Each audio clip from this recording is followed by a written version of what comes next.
the 2023 Oldschool Runescape Summer Summit. And with that, some super exciting upcoming content to look forward to. But for the purposes of this video, I want to focus on my personal favorite limited time game mode. Leagues 4, confirmed for a winter 2023 release.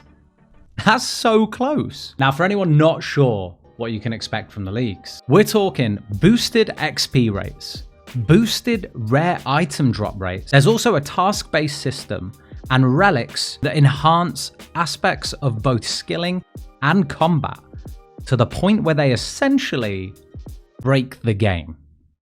But not in a bad way, just to be clear. It's addicting and so much fun to see how the relics interact and synergize with each other. More on that in a moment. Let's talk about the return to Trailblazer. Each league has had its own unique thematic spin.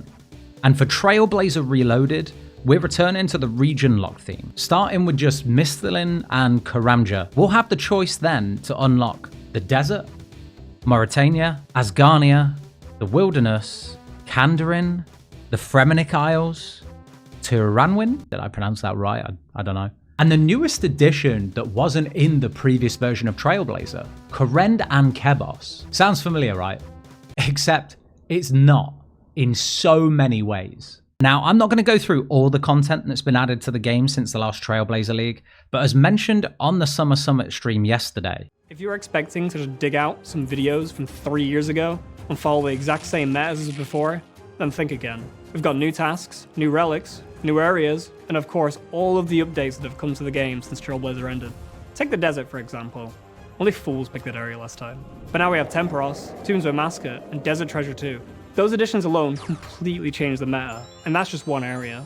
Elsewhere, we have things like Nex, Guardians of the Rift, combat achievements, and a Kingdom Divided, all changing up the way you play. The hardest choice is always which area to pick. You'll know if you've played leagues before that we only had the choice of 3 additional regions on top of Mistlin and Karamja. Personally, I'm a huge fan of these restrictions. It encourages that player experience diversity and means that there won't be a one-size-fits-all approach to smashing out those earlier tasks or rushing to get unlocks. This is a big change up from the most recent leagues, which left the world completely open. But as Mod Arcane rightly points out, there's a lot to love about Shattered Relics, but it's also fair to say they didn't quite hit the mark in the same way that Trailblazer did. Now this is purely my opinion, but part of the reason I think Shattered Relics might have missed the mark or just didn't carry players through the entire league was the lack of restrictions that Trailblazer does offer. Because Shattered Relics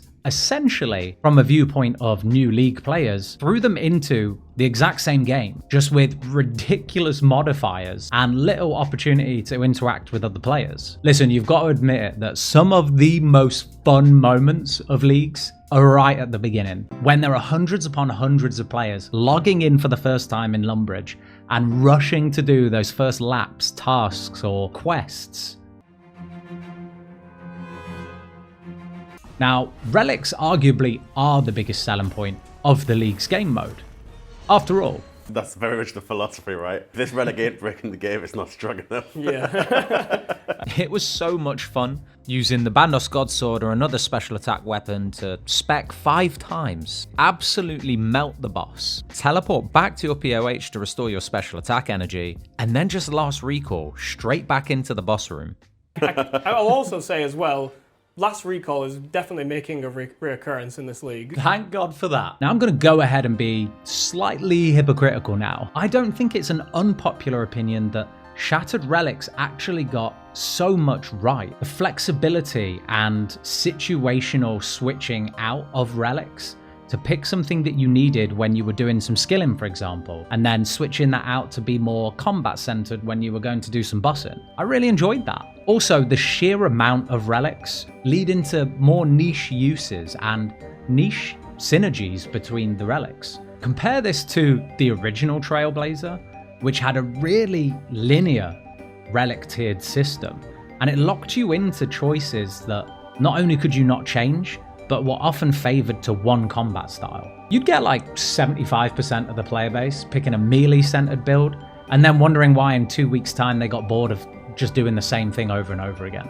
Personally, I'd like to see the flexibility offered in Shattered Relics, but with a unique Trailblazer twist on it. But I'm mostly interested to know what you guys think. So if you have played the previous leagues, what do you want to see carried over? What don't you want to see carried over? And if you haven't played it before, what are you most excited for? Leagues offers some of the most cosmetically appealing items over to the main game. The cannon, the void, even the player-owned house. The Oldschool Runescape team have already put some suggestions forward for cosmetic rewards that we can buy with our points. A new teleport and alchemy spell animation, I like that. Cosmetics for the toxic blowpipe, also going to be really popular. And an infernal cosmetic override for the dins. I can't wait to see what that looks like. The other thing that they've introduced that I think is a really big quality of life improvement are point thresholds. Now, put simply, this just means that you will know on day one how many points you need to get in the league to get a certain cup. So, I mean, full disclosure, I've never managed to get anything above a rune cup because I get so burnt out towards the end of a league. But now I can know that I only need to hit X amount of points. Aren't the trophies just a little bit of a flex? Yes, but I want the red one. Now, before we wrap up today, I want to talk about theory crafting, because part of my anticipation building up to a league is seeing the community discuss their strategies. And because so many people will have a unique experience thanks to the theme and nature of region locks, there's no right or wrong way to do it. With the information we have, let's assume we can only unlock up to 3 areas, same as last time. Right now, I'm genuinely on the desert hype train, and I can't see that changing. Who doesn't want to potentially turn the Tumakan Shadow into a 3-tick weapon that also deals AoE damage? I didn't touch the Wilderness last time, but with the Wilderness boss rework, access to rev weapon upgrades, Void Waker, and historically known relics that buff special attack recharge rate or consumption on top of a light bearer, that's a seriously tempting concept right there. Without knowing what the full relic list looks like at this stage, it's hard to make any proper judgment. But the regions and gear that pique my interest the most, Asgarnia gives us God Wars Dungeon, and with that the newly added Torva and Zarite crossbow. The Soul Reaper's axe is locked behind all of the Desert Treasure 2 bosses, and I don't know how that's going to work at this stage, but let's just say you would need Asgarnia, Korend. Now, I honestly don't know what region they would consider the Scar to be in, because the Temple of the Eye is technically under Mauritania, so I'm going to skip over that one, but let's say that's a different region. And then finally, you need the Fremennik region to get Weiss. So, not even sure at this stage whether the Soul Reaper axe would be attainable. But speaking of the Fremennik region, Secrets of the North now gives us the Venator bow, and that could be interesting. But what 3 areas are you guys thinking of going for? And why? Let me know in the comments, because I do read all of them and I like to steal your ideas. All things considered from the announcements, I'm super excited for leagues this year. That and all of the other stuff they announced in the roadmap. I'll consider doing future videos on leagues and theory crafting as we get more information given to us. If that's something you're interested in seeing, hit the like button and I'll consider it. For now though, that's me. I'll catch you all soon.